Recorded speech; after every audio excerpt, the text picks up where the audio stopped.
प्रिय भाई और बहनों, आज का शुभ संदेश के लिए आप सभी को हम स्वागत करते हैं। मेरा धन और मान सम्मान तेरी महिमा के लिए ही दुनियावी प्यार न चाहूं, जीऊंगा मैं तेरे लिए।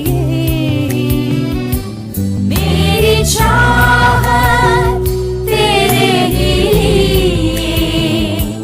कोई और से छीन ना पाए।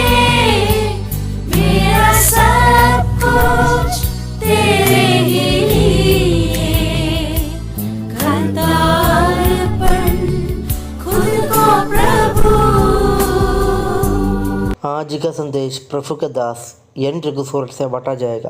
प्रार्थना के साथ सुनिए। शुभ संदेश को सुनने वाले हमारे प्यारे भाइयों बहनों, आप सबको प्रभु यीशु मसीह में प्रेमी सलाम। आज के हमारे सुबह के अध्ययन के लिए हम यूहन्ना के सुसमाचार 3 अध्याय 12 से लेकर 16 पद तक पढ़ेंगे। यूहन्ना के सुसमाचार अध्याय 3 12 पद से लेकर हम 16 पद तक पढ़ेंगे। जब मैंने तुमसे पृथ्वी की बातें कही और तुम विश्वास नहीं करते, यदि मैं तुमसे स्वर्ग की बातें कहूँ तो फिर कैसे विश्वास करोगे? कोई स्वर्ग पर नहीं चढ़ा, केवल वही जो स्वर्ग से उतरा, अर्थात मनुष्य का पुत्र जो स्वर्ग में है। और जिस रीति से मूसा ने जंगल में सांप को ऊंचे पर चढ़ाया, उसी रीति से अवश्य है कि मनुष्य का पुत्र भी ऊंचे पर चढ़ाए जाए, ताकि जो कोई उस पर विश्वास करे वह अनंत जीवन पाए। क्योंकि परमेश्वर ने जगत से ऐसा प्रेम रखा कि उसने अपना एकलौता पुत्र दे दिया, ताकि जो कोई उस पर विश्वास करे वह नष्ट न हो, परंतु अनंत जीवन पाए।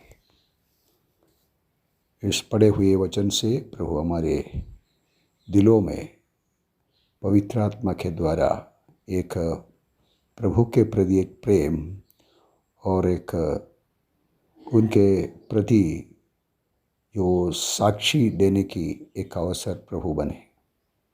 यहाँ यूहन्ना अपने सुसमाचार में मसीह के विषय में ऐसा बताया कि जो मनुष्य पुत्र है, सचमुच में यूहन्ना के सुसमाचार में परमेश्वर के पुत्र तरीके यीशु मसीह को दिखाई देते हैं। लेकिन इस जगह में हम ऐसे पढ़ते हैं, मनुष्य पुत्र जो स्वर्ग से उतर कर आया और स्वर्ग में है, वो ही हमारे लिए सूली पर अपना प्राण दिया।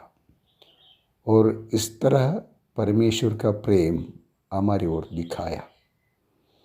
और ये प्रेम परमेश्वर जगत को ऐसा दिखाया ताकि अपने एकलौते पुत्र को दिया।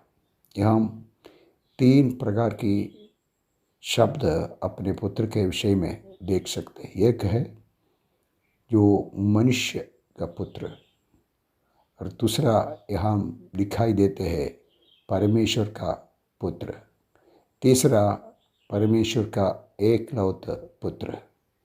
प्यारो, क्या पवित्र आत्मा हमारे से बताना चाहते हैं इस संदर्भ में?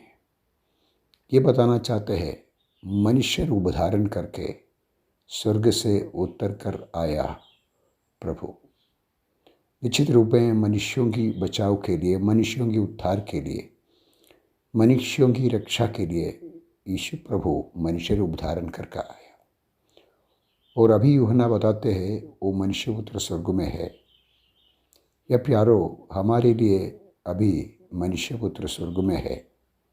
और जिस समय धरती पर मनुष्य रूप धारण करके आया, वह मनुष्य पुत्र था और उसको कोई स्थान से नहीं निकल सकते हैं। सर्वव्यापी परमेश्वर है और इसलिए मनुष्य पुत्र यहाँ सर्वव्यापी है। जब वो स्वर्ग में है वो धरती पर भी है। लेकिन परमेश्वर का प्रेम मनुष्यों की ओर कितना गहराई है, कितना अपार है, ये दिखाने के लिए 16वें पद हम सब जानते हैं। ये दिखाते हैं परमेश्वर का एकलौता पुत्र, एकाकी जनित पुत्र कितना प्यारा है। और इतना नहीं, परमेश्वर का पुत्र तरीके यूहन्ना इस पुस्तक में बारंबार दिखाते हैं। प्यारो, आज सुबह जब आप प्रभु के पास बैठते हैं और प्रभु का नाम लेकर स्तुति करते हैं, क्या ये महसूस करते हो ये परमेश्वर का पुत्र आपके लिए मनुष्य रूप बनकर आया और आपके लिए स्वर्ग की ओर चढ़ा। प्यारो, स्वर्ग से उतर के आने के बाद ही स्वर्ग की ओर चढ़ा और स्वर्ग से आए हुए व्यक्ति को ही स्वर्ग की गवाही दे सकते हैं। यहाँ निकोदेमुस के साथ प्रभु वार्तालाप करते हैं, बातचीत करते हैं, उनके आत्मिक विषय पर चर्चा करते हैं। उनको बिल्कुल कोई भी बातों पर जानकारी नहीं है। इसलिए प्रभु बताते हैं, मैं किस प्रकार स्वर्गीय बातों तुम्हारी ओर बताए, क्योंकि जब मैं भौमिक बातों पर जब हवा की बात बता रहे, हवा अपनी इच्छा के अनुसार काम करते हैं लेकिन हम नहीं देख सकते हैं, तब इनको समझ में नहीं आया। इसलिए प्रभु ने ये बताया कि किस प्रकार धरती की बातों को समझ में नहीं आते हैं वे धार्मिक आगेवानों को स्वर्गीय बातों पर बता सकते हैं। तब प्रभु ने एक दृष्टांत गिनती के पुस्तक 21 अध्याय कलम 9 से दिखाते हैं कि परमेश्वर के एक महान कार्य, जब इसराइल जंगल से फिरकर आए थे उस समय परमेश्वर के विरोध में पानी के कारण पानी नहीं मिला, इसके वजह से कुटकुटाने लगा। प्रभु उनके बीच में जहरीली सांप को भेजा और ये सांप इन इस्राएलियों को डोस किया और उनको पूरी तरह कर रहा और उसके वजह से उड़स के मारे बहुत इस्राएली मर गया। तब ये लोग रोकर मूसा के पास आया। मूसा परमेश्वर से विनती किया, एक निवारण मूसा के और परमेश्वर ने बताया कि एक सर्प को पीतल से बनाकर ऊंचे पर चढ़ाए ताकि लोग उस लटकाए हुए पीतल की सर्प की ओर देखें और जीवन वापस मिले। इस तरह विषय को यहाँ यूहन्ना के सुसमाचार में 13वीं पद में प्रभु बताते हैं, जैसे मूसा जंगल में सर्प को ऊंचा किया उस तरह मनुष्य पुत्र को भी ऊंचा किया जाना चाहिए। तब पापों की डर से मरे हुए लोग प्रभु की ओर देखकर जीवन पाएंगे। यह है प्यारो परमेश्वर का प्रेम। देखो परमेश्वर जगत को कैसा प्रेम किया, अपने एकलौते पुत्र को दिया। प्यारो, आपके प्रति कितना प्यार वो दिखाते हैं, समझ कर आज सुबह उसके सामने दंडवत कीजिए। जय मसीह की।